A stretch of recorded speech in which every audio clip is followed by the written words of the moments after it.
Hoje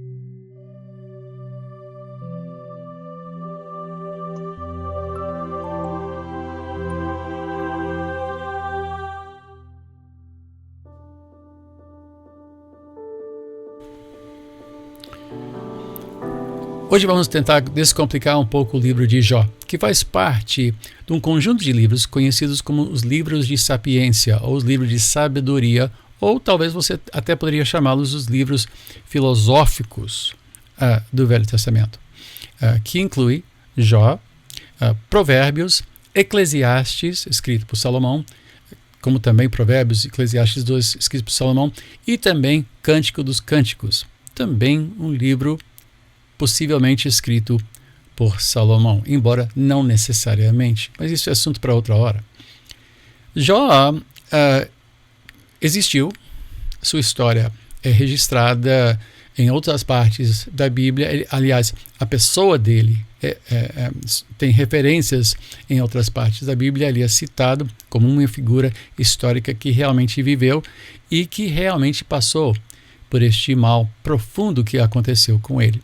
Mas quando nós lemos o livro de Jó, nós estamos lendo um livro composto por alguém que tinha profundo conhecimento da lei de Deus, da história de Israel.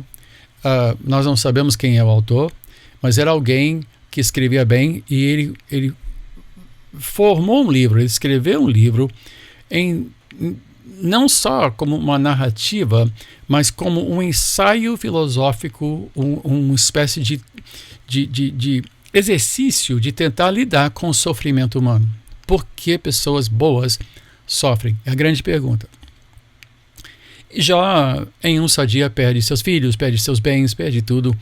E logo em seguida ele perde sua saúde, ele se vê sentado em cinzas, desamparado, miserável e doente, coberto de bolhas, coberto de feridas.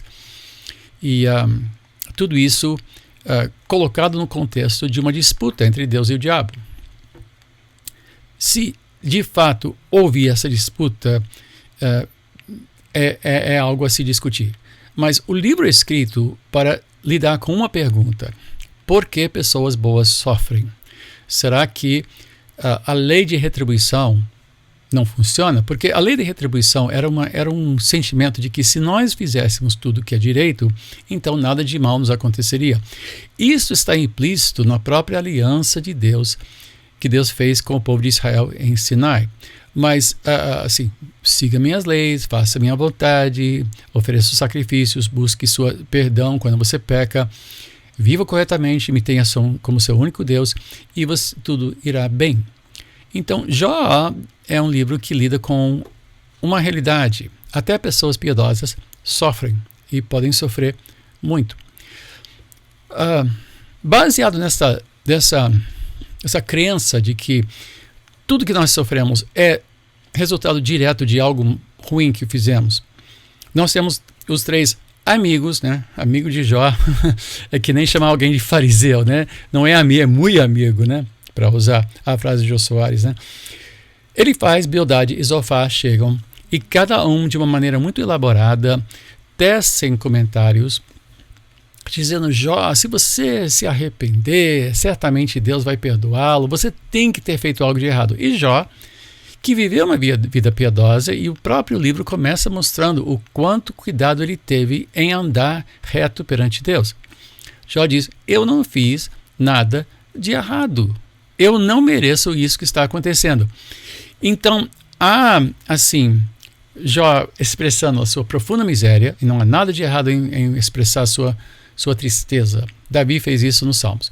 Mas Jó está expressando isso e os outros estão dizendo: Jó, assuma que você fez algo errado. Você deve ter feito algo errado. Obviamente, é com longos versos que isto é formado, esse argumento é formado. Mas basicamente esse é o formato. E Jó está dizendo: olha, eu quero uma audiência com Deus, eu quero me defender. Eu tenho certeza que se eu apresentar minha causa, ele verá que eu não mereço isso. No fim, depois desse vai e volta, aparece uma figura chamada Eliú. Eliú é um jovem, se acha dono da verdade, mas ele também faz uma contribuição importantíssima ao andamento do livro, porque ele começa a virar a discussão Mas para Deus, longe de Jó e da sua situação, ele começa a dizer, mas olha só, de Deus não se pode, não podemos julgar a Deus. Ele começa a falar da grandeza de Deus. Ele, inclusive, de certa forma, prepara a resposta final de Deus. Quando Deus diz, quem é você, Jó? Para me perguntar, para me interpelar. E Jó, então, se arrepende, ele diz, olha, eu realmente, Deus dá, Deus tira, bendito seja o nome do Senhor.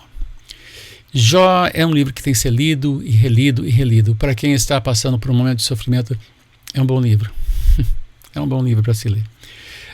Mas é um livro que exige aquela paciência de ler e voltar, de ler e voltar. Especialmente quando chegamos ao fim e entendemos que Deus é absolutamente soberano e pode fazer o que Ele bem entender com a sua criação. Afinal, fomos feitos por Ele e Ele tem direito absoluto sobre nós. Então, fazer o bem não vale a pena? Claro que vale a pena.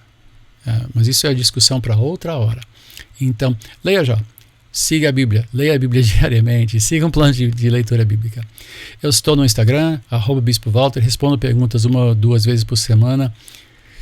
E eu volto com mais uma edição de Descomplicando a Fé Cristã. Até a próxima. Que Deus te abençoe e te guarde nesses tempos tão difíceis. Eu fico por aqui. Um grande abraço.